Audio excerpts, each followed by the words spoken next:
What's up, guys? It's Frostbite711, and today we are back with, and now we're back with Mass Effect, but we're doing Mass Effect 2.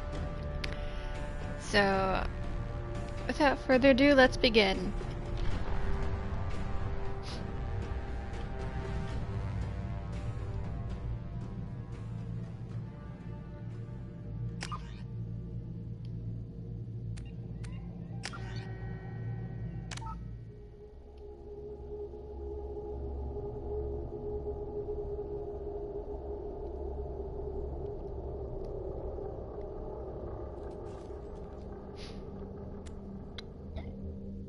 Subtitles on.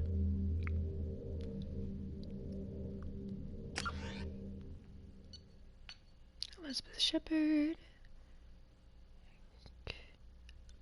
She was level 55? Heck.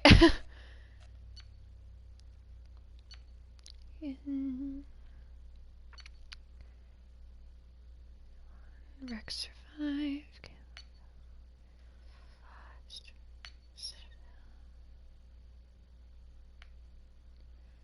Alright.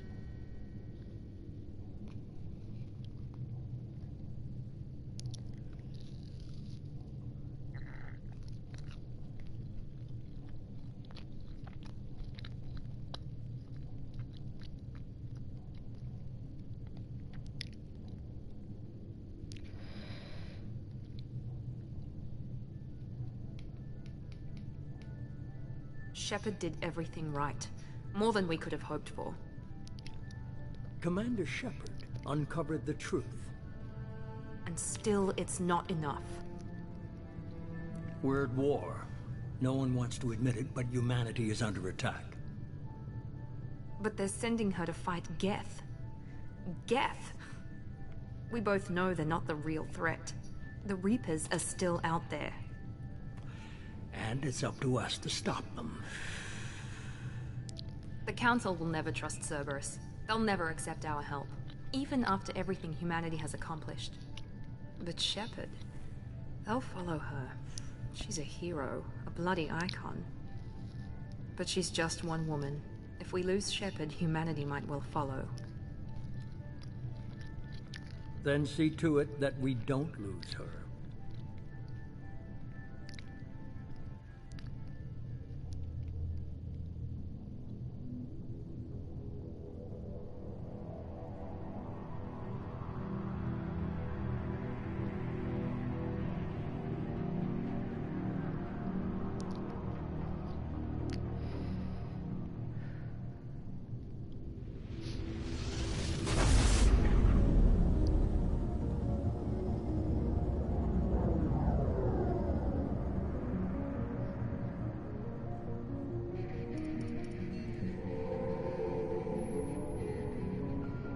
Disengaging FTL drives. How are you liking the Ignition syncs remakes? Board is green. We are running silent. We're wasting our time. 4 days searching up and down this sector, and we haven't found any sign of Geth activity. 3 ships went missing here in the past month. Something happened to them. My money's on slavers. The Terminus system is crawling with them. Picking up something on the long-range scanner. Unidentified vessel. Looks like a cruiser. Doesn't match any known signatures. Cruiser is changing course.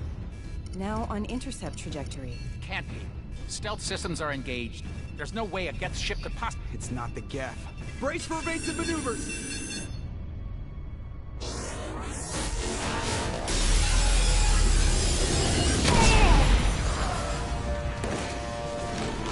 Presley! Kinetic barriers down. Multiple hull breaches. Weapons offline. Somebody get that fire out.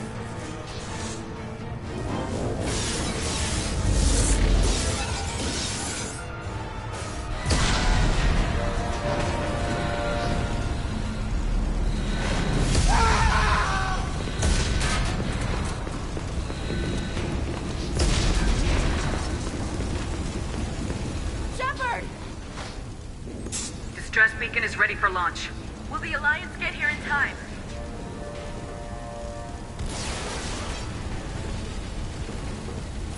The Alliance won't abandon us. We just need to hold on. Get everyone onto the escape shuttles. Joker's still in the cockpit. He won't abandon ship. I'm not leaving either. I need you to get the crew onto the evac shuttles. I'll take care of Joker. Commander. Ashley, go! Now. Aye, aye.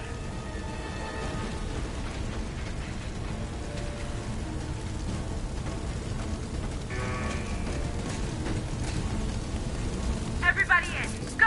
Go! Go!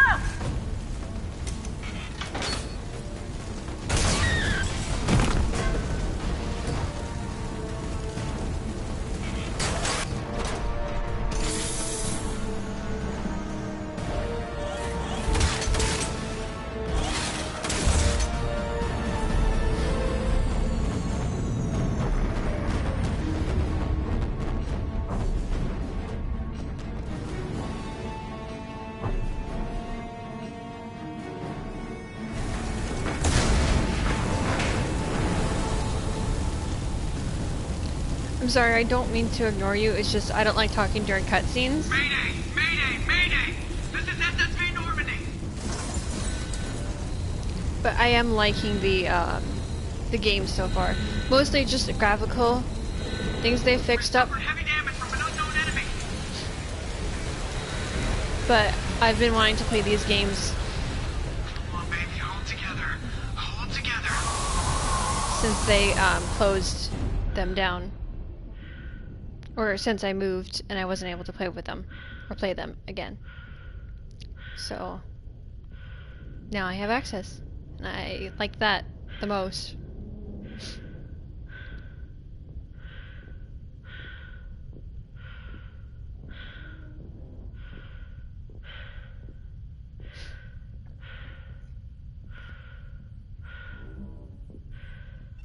Come on, Joker. We have to get out of here. No, I won't abandon the Normandy. I can still save her. The Normandy's lost. Going down with the ship won't change that. Yeah, okay. Help me up. I understand. Are you already on the boat?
What you're seeing is actually where I'm at. I just finished playing Mass Effect 1. I took a break to play some Dungeons and Dragons, and now I'm back playing Mass Effect 2. So I haven't reached Mass Effect 3 with the remaster yet.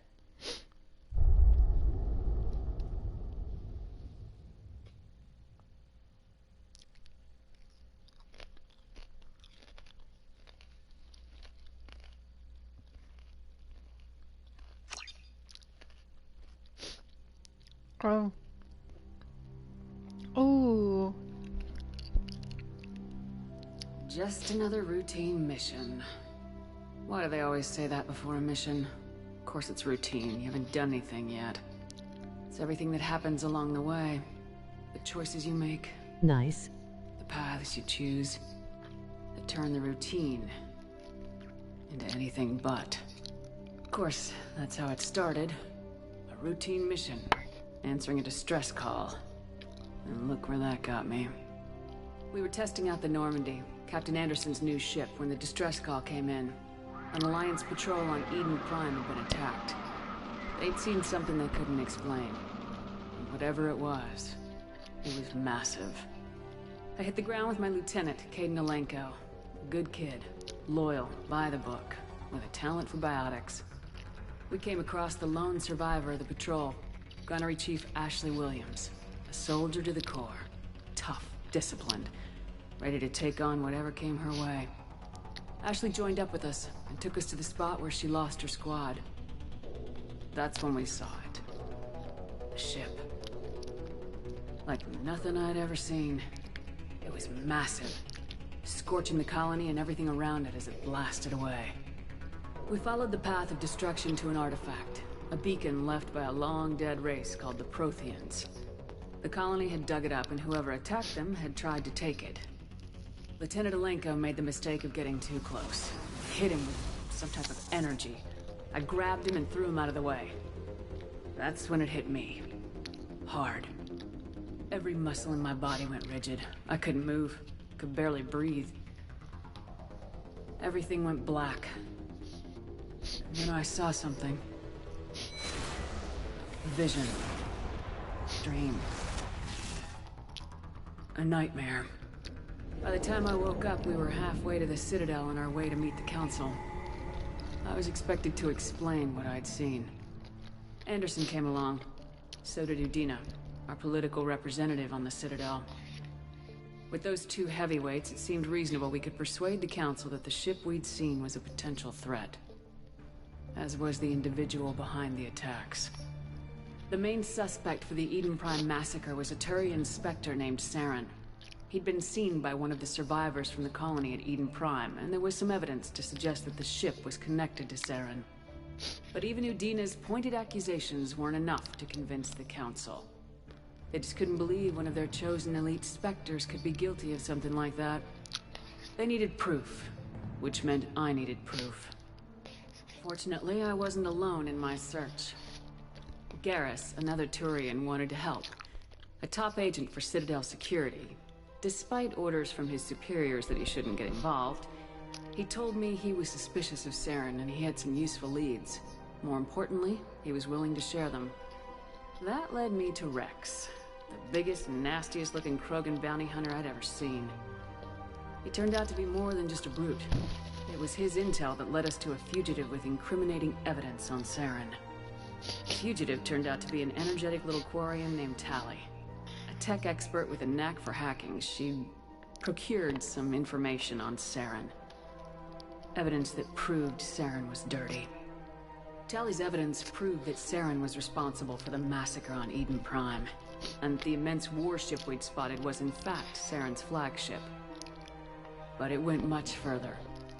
Saren was trying to find a way to bring back a race of sentient machines from dark space. Machines allegedly responsible for cleansing the galaxy of all organic life. These Reapers were blamed for wiping out all life 50,000 years ago, including the Protheans, then disappearing back through the mass relays to dark space, leaving no trace that they'd ever been.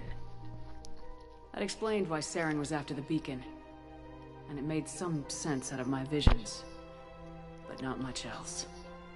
We couldn't convince the Council that the Reapers were a threat, but they agreed Saren had to be stopped. They stripped him of his Spectre status and gave me the honor of becoming the first human Spectre. My first task? Bring down Saren. Anderson decided to stay behind, giving up his ship, the Normandy. He told me I'd need it more than he would. He also pointed me in a direction. Liara. A Prothean expert, adept in biotics, and maybe most importantly, daughter of Benezia, Saren's top lieutenant. And like most Asari, as beautiful as she is intelligent, and born with a unique ability to meld with other species, Liara was able to help me decipher some of the vision the beacon had given me. Nothing concrete, but it gave me some clues. And a new appreciation for the Asari. Her technique for accessing my vision was unexpected, but not at all unpleasant. Kaidan was a little concerned about the connection I shared with Liara. As commander, I knew either relationship had the potential to interfere with the mission. I decided discretion was the better part of valor, and kept my focus on our goal, finding Saren. Thanks to Liara's help, we had our next lead, Benezia. Saren had taken her to Noveria, where he'd enslaved the queen of a dangerous race of insect-like creatures, the Rachni. He ordered Benezia to use the same technique Liara had used on me to extract information from the Rachni queen. The queen's drones were everywhere, and they were not happy. We had to fight through hundreds of them to get to Benezia. By the time we arrived, Saren was gone, with the information. I tried to reason with Benezia, but Saren had indoctrinated her. He had somehow acquired the ability to control people's actions and wills. Benezia wouldn't surrender, and Liara was forced to watch her mother die in her arms. And I was left with an angry, dangerous Rachni queen to deal with. She claimed her drones would do no harm if I released her. But the Rachni had terrorized the galaxy before. I couldn't do it. I wouldn't doom an entire species for past sins. And the queen was true to her word. She left and took her army of drones with her. With Saren's top lieutenant dead, he was quickly running out of time and places to hide. I tracked him down at his base on Vermeer. But we soon learned it was more than a base of operations. It was a breeding ground. Saren was breeding an army of Krogan. He'd found a cure for the genophage, a disease inflicted on the Krogan to prevent them from breeding and taking over the galaxy. But the Krogan Saren was breeding were slaves. Mindless beasts that obeyed Saren's will. I had to destroy the base and all its research. Rex disagreed. Violently. Rex wanted the genophage cure for his people. I tried to convince him to help me destroy it, that these Krogan weren't real. But he wouldn't back down. Fortunately, Rex is smarter than he looks. He realized this wasn't the way to help his people, and that Saren was the real threat. When we finally got to the center of the base, I realized just how close Saren was to completing his plan. He was already in communication with the Reapers. Sovereign, Saren's flagship we'd all assumed was just a ship, was a Reaper. It spoke to me, threatened me. I could feel the menace it had for every living thing. It wanted me dead. It wanted us all dead. And I knew it was capable of doing just that. What I couldn't understand was why Saren would help it. But there was no time to think about it. Sovereign knew where we were. We had to destroy the base and get the hell out. I split my team into 2 squads, sending Ash with one and Kaidan with the other as a distraction. We had a nuke and we planned to use it. Before we could detonate the bomb, Saren showed up. We fought. I stalled him to make time for my team.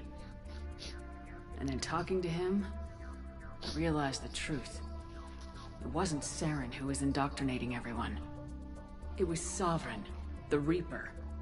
And Saren was in deeper than all of them. He tried to convince me he was still in control.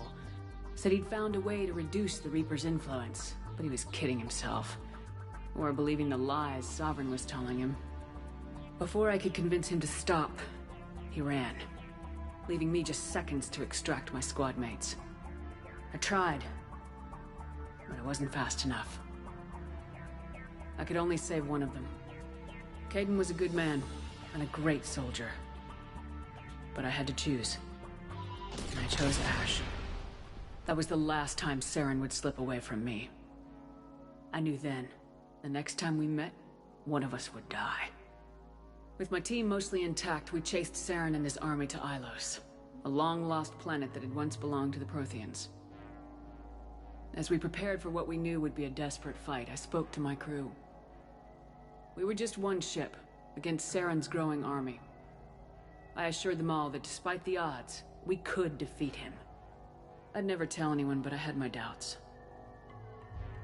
Leaving Kaidan behind had hardened my resolve. It revealed a weakness in my defenses. How many more friends and allies would I be willing to sacrifice in order to stop Saren? We arrived on Ilos close behind Saren. Once on the planet, we discovered a Prothean databank that helped me put the final pieces of my vision together. The Reapers had come 50,000 years ago, and every 50,000 years before that, each time purging the galaxy of life. The Protheans had fought and died like every species before them, but a few survived long enough to leave a parting gift. The Protheans had discovered that the Citadel was the key to controlling the mass relays. By sabotaging the Citadel, they found a way to close the relays to Darkspace, slowing the Reapers' return, giving us the time we needed to find a solution to stop the Reapers once and for all. Saren knew this. He was leading his army to take control of the Citadel and re-establish the relays to Darkspace, bringing the waiting Reapers here to destroy us all. We followed him to the Citadel. It was intact, but heavily damaged. He'd caught the Council fleets by surprise, and they were only now regrouping. And with Sovereign as his flagship, there was little hope that the fleets could counterattack with enough strength to take back the Citadel. But Saren was done running, and I was done chasing him. As the Alliance and Council fleets battled Saren's army outside the Citadel, I cornered the Turian bastard in the Citadel tower and confronted him. He died believing that the Reapers would save him. As I fought to regain control of the Citadel, the Council's flagship, the Destiny Ascension, fell under attack. Despite Saren's death, Sovereign and Saren's army continued to fight. The Council was aboard the Destiny Ascension and they were requesting assistance. But I knew in order to help them, I would have to put our human Alliance fleet in jeopardy. The Council could be replaced. The fleets were needed here and now if we were going to defeat Sovereign.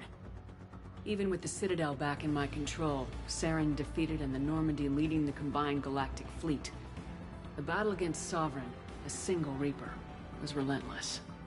It took the combined fleets of humanity and the other races, but in the end, Sovereign fell. But the costs were immense. While humanity's efforts in the war earned us our first seat on the Council, it was a hollow victory. The Reapers were still out there. I knew the fight was far from over, but as the one who'd led the fight against Saren, I was given new responsibilities. The choice of humanity's first counselor was left to me to decide. On the one hand, Udina, the lifetime politician, ruthless and ambitious. He would easily navigate the political landmines that would soon be placed before him. The other choice, Captain Anderson, the career soldier. Tough but fair, but a friend, and someone I could trust. Both great leaders in their own right. Anderson didn't want the job, which was a sure sign he'd be perfect for it. No ambition to get in the way. The war was over. The threat had passed. In time, the Council would rebuild itself. The Citadel could be repaired. Even the pain of lost friends would fade. But none of that mattered if the Reapers were still out there. And if they were all as powerful as Sovereign, we had to find a way to stop them. I had to find a way. I gathered my crew, took my ship, and went in search of answers. Officially, the Council would only say I was assigned cleanup duty, routing out any remnants of Saren's army. Just another routine mission.